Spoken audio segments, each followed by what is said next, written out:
Hello? Hey Chris, it's Maria from B&H. I heard you were shooting and I wanted to ask you 21 questions. Do you have time? Absolutely, it's a great time. So, where are you? I am on the Blue Ridge Parkway, just over the North Carolina state line, and just setting up to do a night shoot. And what are you hoping to capture tonight? Well, as you can tell, it's daylight right now, but I'm out doing some daylight scouting, which will give you a better idea of what I can shoot once it gets dark. I was looking on photo pills a little bit earlier, and the Milky Way is going to be right here. The North Star is going to be up over the parkway that way. So I've got a couple of options, plus there's some fences just up the road. There's some great hay bales on a farm. So I'm going to hope to be playing with all these options tonight and get a good shoot in under these nice clear skies. Can you tell me what National Parks at Night is? National Parks at Night is a night photography education program. The primary thing that we do is night photography workshops in national parks and other inspiring, pretty places, domestically and internationally. But we do other things as well. We have we publish ebooks on night photography and videos. We did a creative live course. So anything that we can think of to help people become better night photographers, that's what we do. What do you do when you aren't shooting with NPAN? Oh gosh, when I'm not shooting with NPAN, I like to shoot in general. I always say I would do photography whether I was doing it for a living or not. So I'll try to get out and shoot whenever I can. When I'm home, I like to spend time with my daughter. I've got a 7-year-old girl. We go swimming, we go for hikes in the woods, and this summer she even got interested in going out under the night skies with me and learning about how to find Jupiter and Saturn, and she can even spot the North Star. How has the group pivoted during this pandemic? Oh wow, yeah, that's a good question. So, you know, obviously we had to postpone a lot of our workshops, about 2/3 of them, and that's our main thing. So we did a couple of things. One is we wanted to stay engaged with our community. We've got a great community of night photographers around us, and we came up with ways to stay in touch with them and to help keep the creative process going, even when we couldn't go out as a group and shoot. So, you know, Zoom meetings and image reviews. We've done this thing called blog chat on YouTube, and we do Instagram Live, and any way we can think to stay in touch. The other thing we've done is, you know, there's always these long-term projects that we never have time to do.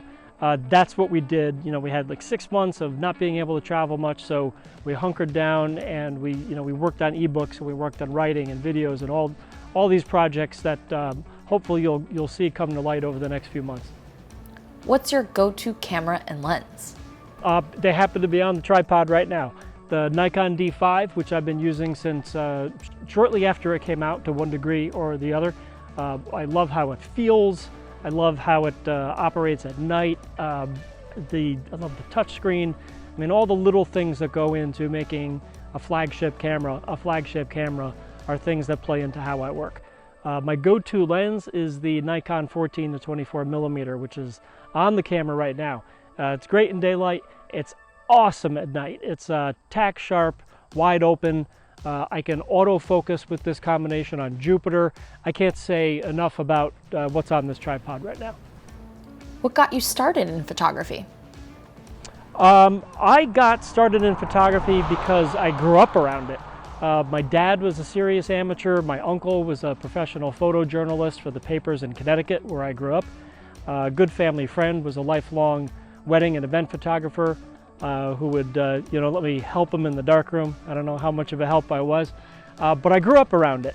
That said, I didn't start shooting myself until about halfway through college, when I started doing sports work for the college newspaper. I was going to be a writer. That's what I was doing out of college, and photography on the side, and it just took off. I just never stopped doing it. And what drew you to night photography specifically?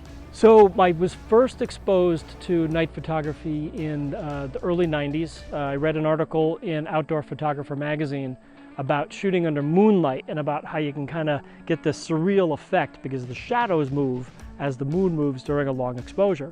And not long after, I saw another article about light painting. And I still remember the photo There was 3 hay bales in a snowy field, and the photographer light painted each of them with a flashlight. That's probably something I could do tonight with these hay bales up here, except for the snow. We don't have any of that right now. But that's what first drew me into it. I didn't do a lot of night photography with film when I started shooting digital in 2004. It was after that, during my national park trips, and any kind of assignment I had, I would try to stay out at night and play with night photography. But then about 6 years ago, when I got involved with the national parks at night, guys, with my business partners, that's when it just really, I mean, through the roof. Probably 90% of the work I do is night photography in that, since that time. Why is it important to you to take the time out of your normal day to educate others? Well, educating others, I mean, this is my normal day job, except that, of course, I'm teaching night photography usually at night. But I'm full-time with National Parks at Night, as are 2 of my 4 business partners. And there's a lot of daytime work to do, whether we're on a workshop teaching during the day, or if we're at home working on the blog or working on the website, social media, communicating with attendees. There's so much work that's not on site during the workshop. So that's what I'm usually doing on a day-to-day basis. But why is it important to me to educate people? I just like sharing my passion. I've got a huge passion for being in places like this and for being out in beautiful night skies doing photography, and I love to share that. I love the look on people's faces when they get a photo of the Milky Way that they couldn't take yesterday. And I love the look on people's faces when they come to a beautiful place, when they walk out onto the coast of Acadia and see that beauty, or when they walk to the foothills of the Grand Tetons and see that beauty in front of them. I just love sharing these places and these experiences. What's your goal for NPAN? Oh, the goal for NPAN is to keep growing, the community. We're surrounded by these great people who are passionate about this too, who share and collaborate even when they're not in a workshop. And I want to keep growing that because I love seeing the interaction between them and the way that they interact with us. I just want to keep growing the program, finding new ways to teach, new experiences to offer, new things that we can teach, new ways to teach night photography. For instance, next year for the first time, we're going to do 2 workshops dedicated to teaching photo pills. So that's just an example of the kind of idea of how we're trying to do new things all the time. If someone wants to join an NPAN workshop, what do they need to do? If someone wants to come on a workshop, we'd love to have you. Just go to our website, nationalparksatnight.com. All the workshops are listed there, all the information you need. And if you have any questions, you can email us, call us. All our contact information is on the website anytime you want. I know you also focus your time on writing. Can you tell me about your book? Oh, sure, yeah. I mentioned before I was a writer first. That's what I was going to do for a living. I worked in magazines for 10 years as a writer and then an editor, and doing photography on the side. And then since 2004, I've been doing writing and photography both freelance. I write about the national parks, I write about photography, and about 8 years ago I got an opportunity to write my book, Photographing National Parks. It was such a fun project to work on because it was all my passions coming together. And I wrote about how to plan a park trip, how to scout the photography on site or from home, and I wrote about all the national parks and what the photographer can find in each one. So it's a guide. If you're interested in alpine photography or wildlife photography, you can dig into my book and find the best national parks to do those things. You spend a lot of time overnight waiting. What's your go-to snack during these night shoots? Yeah, I could spend a lot of time out here. Dinner happened a long time ago by the time that some of these shoots are done. But usually I just keep a couple Cliff Bars in the bag. That's enough to get me through the night. If you could only use one lens forever, which would it be?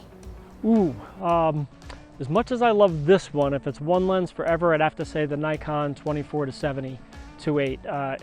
It's the perfect focal range for being out for the day. If I could only have one lens, it's a fast lens, it's sharp, yeah, that's another one of my favorites. What has been the coolest place you've done a workshop? The coolest place I've done a workshop. Gosh, there's a bunch. You know, I love the national parks, but I have to say, earlier this year we did a workshop in the Lofoten Islands and in Norway, and that was a blast. I mean, it was snowy, it was cold, there was aurora, there was beautiful coastline and mountains. The food and the people were amazing. That was a fantastic experience. I would go back there anytime. I know you guys did Easter Island. How was that? Easter Island, I wish that I was on that one.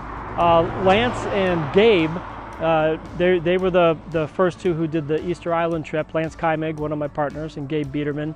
Lance arranged that and got us special night access to shoot the moai there, which, as far as we know, no other workshops have been able to do.